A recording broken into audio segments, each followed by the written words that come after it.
Welcome to Giovinazzo. Welcome to Giovinazzo. Benvenuti in Giovinazzo. Welcome to Giovinazzo. Benvenuti a Giovinazzo.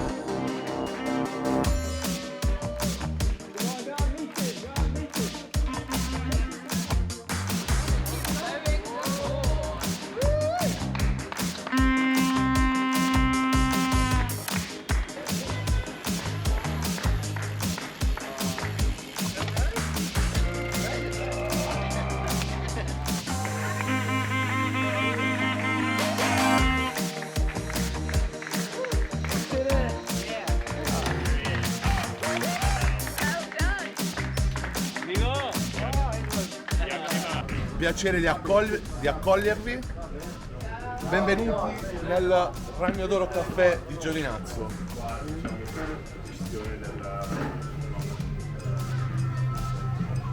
Ecco qua. Welcome to the 100th Mile podcast. It is day 12. Day 12, can you believe it, on here? Is it? Yeah. Luckily, you're not riding. With me today, I've got race director in tow. And finally woken up from their comas, I have Krystian and Lucas, two of our podium finishers, who are going to tell us a bit about their races. And they're going to give us a bit of analysis on who's out on the course and what they think is going to happen in the rest of the race. So, without further ado, gentlemen, congratulations is in order. Thanks. You must be pretty Thanks, John. pretty pleased with your rides. Yeah, pretty much. Yeah? Yeah. It was mixed. So talk us through it then. Like, first of all, Lucas, you came second. Yeah. How did the race go for you? This is not your first ultra race. You've done plenty before. Yes. Talk us through it. It starts to get quite a number of races that I did. Yeah.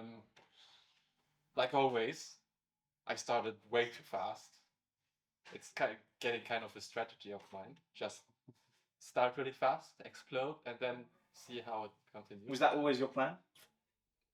No, the plan is always to be really nice and consistent. But I don't know, in the spirit of the start. Were you watching the dots? Were you? No. At the start, you can still see each other in front and in the back. Yeah. You're like, yeah, let's go. Yeah. Yeah. Could you see Adam Bialik? Yeah, I was in front of him. Yeah. For some points of the race, like between the cold islands, the Spanish gas stations. Yeah. Yeah. Everybody was like crisscrossing each other.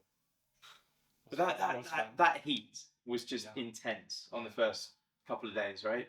How do you ride hard in that heat? Was like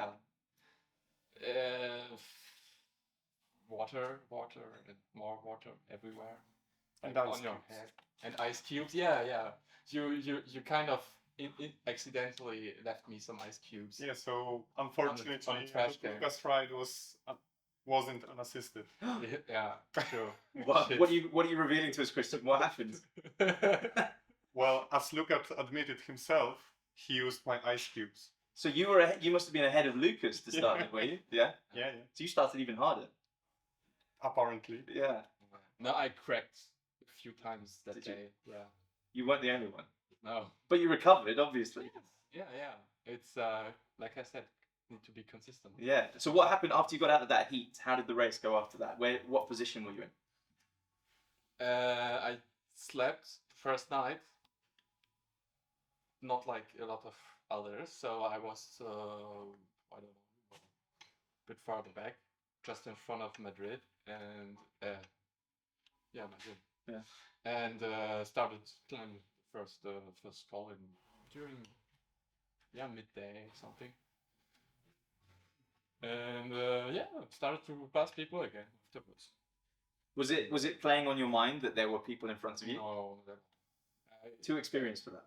I know that I need to sleep every night, Yeah. and that a lot of people often try to push it the first night. So You told me this before the race, right? especially with the heat. Yeah. I guess that strategy of a lot of people was to at least try to make a lot of progress in the first night, just to be a bit further up of the road for the second heat wave to arrive. So You were playing the long game though. I saw you at the first exactly. refuge in Lebezi. Yeah. We're just chilling out, not panicking. So I'm gonna sit here for a while. I'm gonna drink. I'm gonna have some food. When I feel like it, I'll get back on the road. You also said This- that you wouldn't catch Will that day. Yeah. That was the whole ride I was kind of in the same spirit, always sitting around and eat. So yeah. But at the same time, you were confident that you were going to catch Will. You were telling yourself, Yeah. I'll get it. I'll get it. Yeah, that's for sure. Because he was not sleeping enough. Right. Okay. I'm going to stop you there, and I'm going to bring Krystian in at this point. So we've heard where Lucas has been up until Yeah. about the halfway point. What was happening in your race up until that point? Well, the first few hours were really nice. I was at the front until I punctured. So then when I was repairing my puncture at the gas station, I saw Adam passing by. But well, it took, I don't know, maybe half an hour. I was back on my wheels and going pretty strong again. However, a few hours later, the repaired wheel blew off again. So this time it took a bit more time to repair because I decided to go back from tubeless to tubes, and you gotta to make sure everything is all right. You should clean the remains of the sealant really well. So yeah, it took some time. And you must have lost a lot of places in the field because you were right Yeah. up near the front. I don't know how many, but quite many for sure. But that wasn't the worst. I mean, I was still pretty well. Yeah. Yeah. But how is that playing on your mind? Does it bother you? Or are you panicking? No, I wasn't panicking, but obviously I was a little bit disappointed that it's the first day and I already had two, let's say, mechanicals. Yeah. Do you regret your tyre choice? Yeah, I mean, Taking something a bit more robust, do you think that would help? I mean, the tires are okay, but I was unlucky with some bigger piece of glass, just cutting through it. But I was still pretty. Yeah, you were in the mix. You were definitely high up the field. Yeah. I Going into mean, the second I was still pretty confident I can make this up. Yeah. Just maybe not today, maybe tomorrow or the following days. But then we were very surprised because we weren't expecting anyone to do the hike bike So early in the race. so early in the race. Just and, north of Madrid. and then we were looking at the dots and going, what is Krystian doing? Yeah. So. And you disappeared into a forest. Yeah. So. For a couple of hours. Yeah. So the start of the next day of Sunday, there was some, as you say, unexpected move from my side, and it was unexpected for me as well. I can't really explain. I don't know myself what happened. Maybe in the planning I did drag my route a little bit with my mouse So you, Wow. accidentally. so Wow. you didn't intend to go over that? No, it was totally accidental, and I didn't even know there is any off-road in the first part of my route. So, I'm just rolling uphill. It's all chill and nice. The tarmac just suddenly stopped, and at first it was some light terrain. So I was like, oh, okay, let's do the terrain. But quite fast it turned into just rocks, like proper mountainous trail. Because we were looking at the map and you were really doing very well, and then you'd gone into this woodland, and then people just kept going past you. And I'm like, what's he doing? Yeah. And did it ever dawn on you to turn around and go back down the way you came? I don't like turning around. No, I mean- none of us do. And I mean, I didn't have any other route planned. There was also a band road just next to me. So I was like, now routing around will also take some time. Maybe it's not that far away, so I'll just reach the top and ride downhill from there. I actually thought you would take the band road because you went very close to the bottom of it Okay, yeah, probably yes. in Guadarrama. Yeah, and there was already one rider who took the band road. Correct. But that was Pamabotti, who John's covered in previous episode. Yeah, but I think he went back. Yeah. Yes, I told him to go back. Yeah. Oh, you told him. What? Yeah. Ooh. Okay, I never know. You didn't know about that. Well, So do you think it's fair to say that you hadn't planned your route well enough? Actually, this part I had planned like quite some time ago. I mean, not in the very last minute. And I thought it's, this part is done. Yeah. My way to, let's call it CP1 is okay. I'm happy with it. And I just left it. Didn't check it again. Okay, so we've gone off course. What we intended to do. You've got He pushed went behind off the course. field. Yeah, he did. We all managed to stay on course. What happened up to that? Well, as anyone could imagine, I wasn't happy about being out there. I got to the top of the mountain pass, and there was some mud, so I asked some tourists around, which is the best trail downhill to the tarmac, so I can ride my bike. And a few people looked at my bike and, ooh, no, not this bike. But they were wrong, actually, because I rode 99.8% of the downhill towards the tarmac. It was a proper mountainous route, but I'm a proper mountain biker, so I just, didn't mind the bike. I mean, just a 4,000 kilometer ride isn't hard enough, is it? So you've got to throw some of that in there. yeah. do you not think it damaged your tyres? Actually, I was riding really slow, and I recorded it, and I was mentioning there in the recording that I'm going really slow and careful not to damage my tires.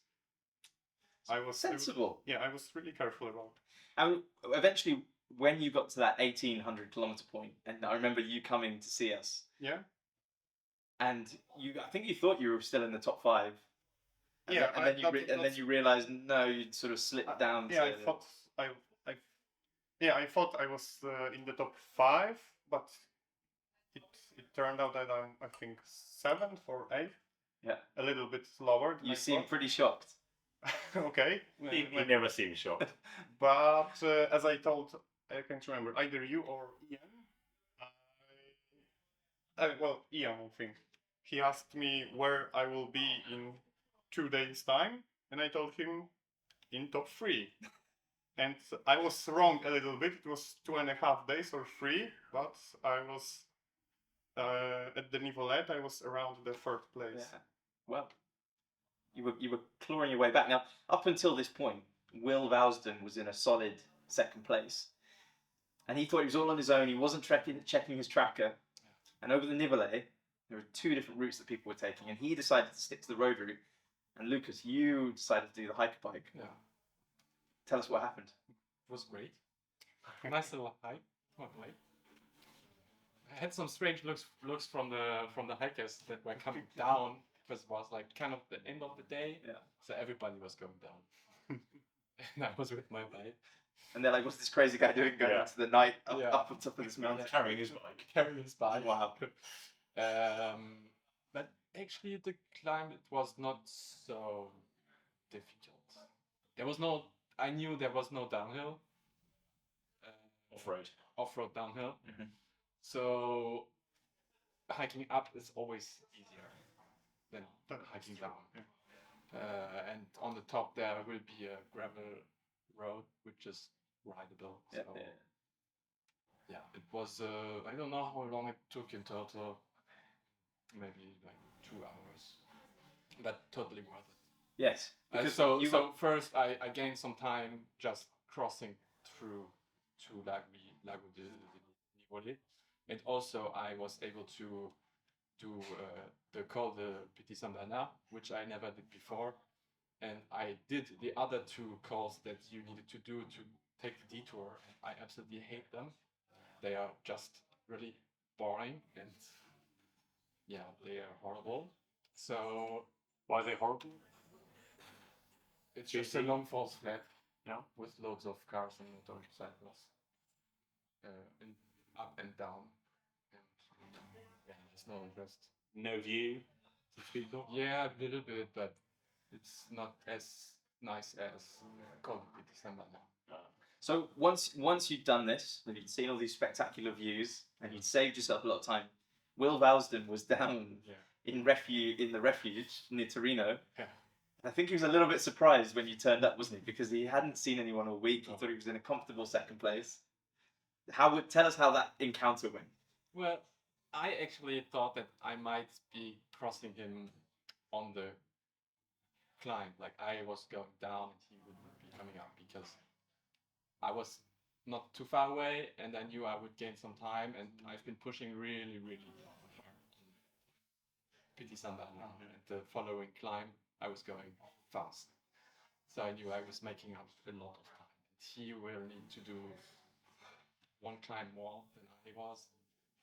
So yeah, and yeah, we met at the at the checkpoint, which was nice. Yeah, what did you think when you saw him? Were you eyeing him up? Were you seeing how tired he I was? was like, yeah, I've seen how like he was a bit, he looked tired. Yeah. And I was like, yeah, okay. Yeah.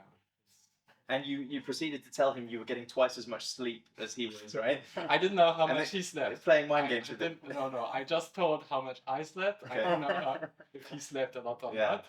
I guessed like approximately from that what I've seen on the tracker from time to time that he didn't sleep a lot, and he was really efficient, not like me. So yeah. I mean, that's an interesting discussion and topic to go into. Like, what is the appropriate amount of sleep? Because, you know, maybe if you have a little bit more, you can ride stronger during the day and you can pick up your average speed. Or do you sleep less and just keep going at a slower speed and cover more ground? But it seems like for you, your strategy was working to get a bit more sleep, and it just seemed like once Will had seen you, he was exhausted. He seemed a bit despondent, and then you just soared away from that point. Yeah. And you rode into second place and took a very solid lead from anyone chasing you. Yeah, it was quite a good lead directly after the second checkpoint. Yeah, that's true. I lost quite a bit afterwards because of the heat. I needed to do some siestas in the afternoon because it was too hot and I was just overheating. So But when you starting like seeing the gap growing then, and you're yeah, at the beginning that was huge. Going into the Po plane, first 100 kilometers, they were just flying by like nothing. So slate, tailwind. I think I was at a 35 average, and then the sun started to come out, and it became hell yeah, on earth. like Spain again.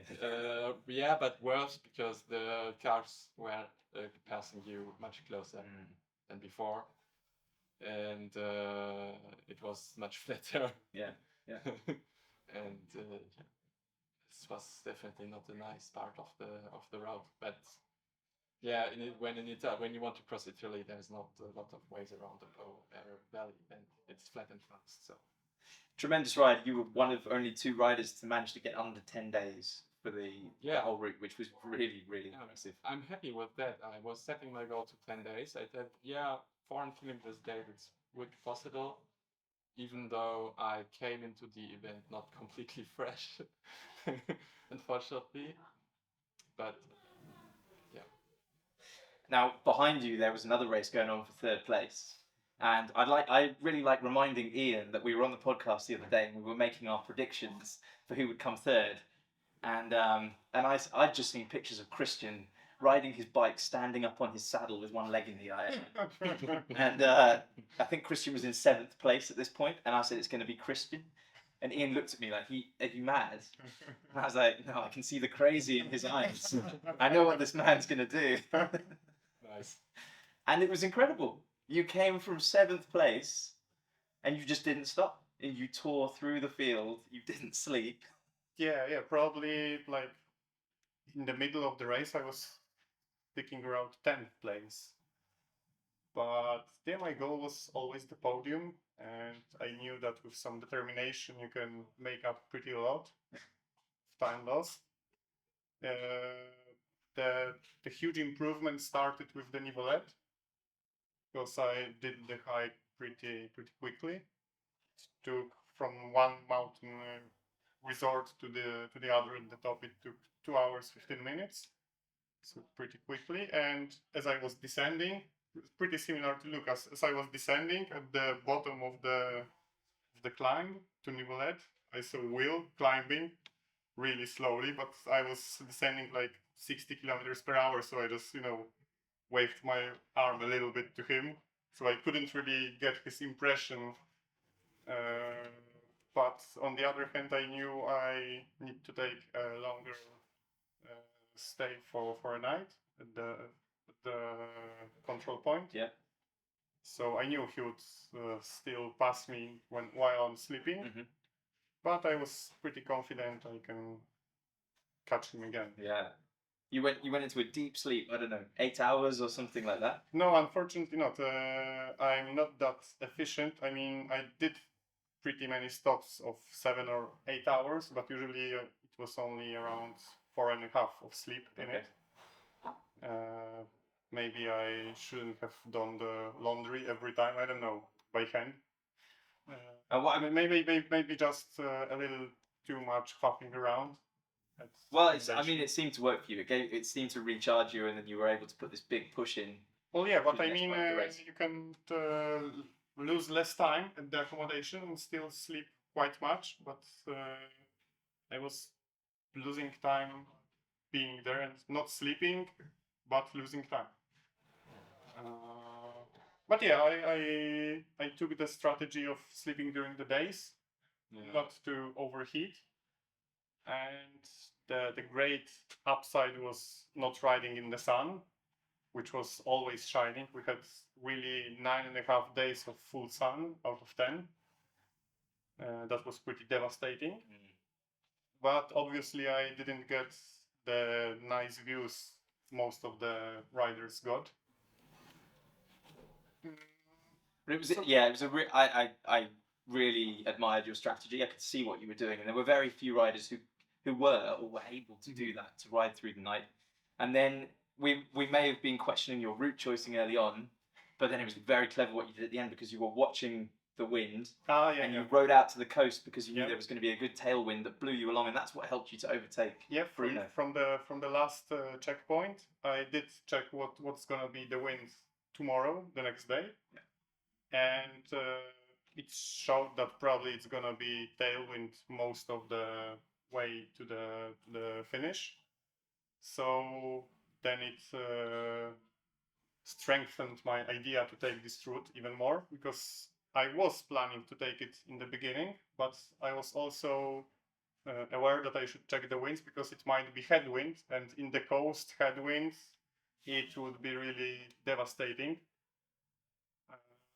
But yeah, It worked out. it worked out pretty well, and I got to have really nice views at the seaside. It was really tempting to jump into the sea, because they were directly to the road. There were those beach entrances, and lots of people. I would have thought it'd be more tempting just to fall asleep. You told me when you finished you had 15 minutes sleep. No, 5 minutes sleep in actually, 44 hours. Yeah, actually 5 minutes of 5 minutes sleep in the 44 hours. Yeah, and I only took 5 minutes because I couldn't ride downhills anymore. I mean, I felt fully strong, fully determined, but I was just falling to dreams and, let's call it, hallucinations while descending, and suddenly stopping, or either at the side of the road or in the middle, and you need to wake up and keep going. And 2 turns later, I again fell asleep, and again stopped, and it was like this for almost 2 hours, because I still thought I can wake up. I was taking some caffeine, slapping my face a little bit, also talking to myself, wake up, singing, shouting, and all of this, but nothing worked. And I took quite much of caffeine. I mean, energy drinks, caffeine pills, and all that, and nothing helped. So I said, okay, it's time for a nap. And the 5 minutes, I mean, I laid down for 15, but I think it was actually 5 minutes of sleep.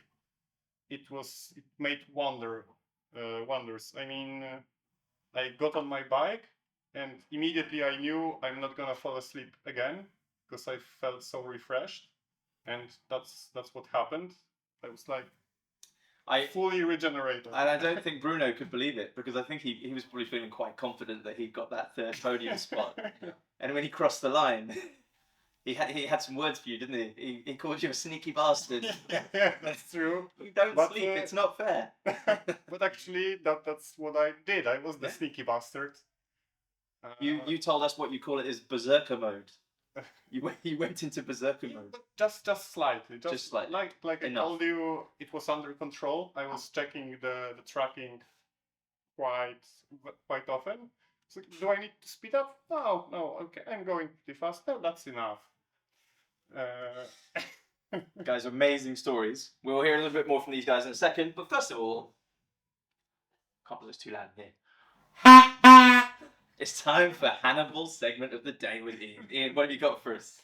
So, very appropriate to today, where we have riders who've made it to the finish in Giovinazzo. We've now got 9 guys.